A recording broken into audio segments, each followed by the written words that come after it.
শিল্প খাতে ব্যবহৃত গ্যাসের দাম ৩৩% বাড়ানো হয়েছে। শিল্প কারখানার মালিকের এখন থেকে প্রতি ঘনমিটার গ্যাসের জন্য ৩০ টাকার পরিবর্তে গুনতে হবে ৪০ টাকা। গ্যাসের দাম বেড়েছে ক্যাপটিভ শ্রেণীতেও। রবিবার সংবাদ সম্মেলনে এই তথ্য জানান জাতীয় এনার্জি রেগুলেটরি কমিশনের চেয়ারম্যান জালাল আহমেদ। আরও জানাচ্ছেন মোহন ইসলাম। শিল্প ও ক্যাপটিভ শ্রেণীতে নতুন প্রতিশ্রুত ও অনুমোদিত লোডের অতিরিক্ত ব্যবহারকারী গ্রাহকের গ্যাসের মূল্য প্রতি ঘনমিটার দামে ৩০ টাকা থেকে ৭৫ টাকা করার প্রস্তাব দিয়েছিল পেট্রোবাংলা সহ গ্যাস বিতরণ কোম্পানিগুলো।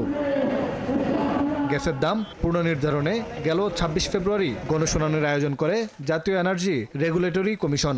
অবশেষে রবিবার শিল্প ও ক্যাপটিভ শ্রেণীতে প্রাকৃতিক গ্যাসের নতুন দাম ঘোষণা করতে সংবাদ সম্মেলন করে বিইআরসি। কমিশনের চেয়ারম্যান জানান, শিল্পে গ্যাসের দাম বাড়ানো হয়েছে ৩৩%। ৩০ টাকার পরিবর্তে প্রতি ঘনমিটারে গ্যাস ব্যবহারের জন্য এখন থেকে শিল্প মালিকের গুনতে হবে ৪০ টাকা, আর ক্যাপটিভ শ্রেণীতে দিতে হবে ৪২ টাকা। কমিশন নতুন প্রতিশ্রুত ও বিদ্যমান গ্রাহকের জন্য, বিদ্যমান বলতে যারা অনুমোদিত লোডের চেয়ে বেশি ব্যবহার করবে তাদের জন্য প্রস্তাবিত যে ১৫০% বৃদ্ধি ছিল তার পরিবর্তে আমরা ৩৩% প্লাস মাইনাস বাড়ানোর জন্য আমরা সিদ্ধান্ত নিয়েছি। এই ক্ষেত্রে যেটা ক্যাপটিভ বিদ্যুৎ, যেটা বর্তমানে ৩১ টাকা ৫০ পয়সা, এটি হবে ৪২ টাকা, এবং শিল্প খাতে যেটা বর্তমানে রয়েছে ৩০ টাকা, এটি হবে ৪০ টাকা। তারপরও পেট্রোবাংলা সহ বিতরণ কোম্পানিগুলোকে সরকারের ভর্তুকি দিতে হবে, তাই কোম্পানিগুলোকে নিজেদের সিস্টেম লস কমানোর তাগিদ দেন তিনি।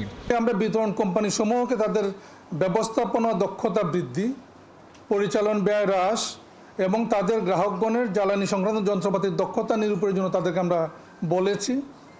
একই সঙ্গে তাদের বিদ্যমান সিস্টেম লস কমিয়ে আনার বিষয়ে সময়াবদ্ধ পরিকল্পনা ও বাস্তবায়নের জন্য বলা হয়েছে। গ্যাসের এই বাড়তি দাম বিনিয়োগে কোনো প্রভাব ফেলবে কিনা সেটি বুঝতে সময় লাগবে বলে জানান বিইআরসির চেয়ারম্যান। নতুন গ্রাহকদের বিকল্প ব্যবস্থা খোঁজারও পরামর্শ দেন তিনি। মোহন ইসলাম, ৭১, ঢাকা।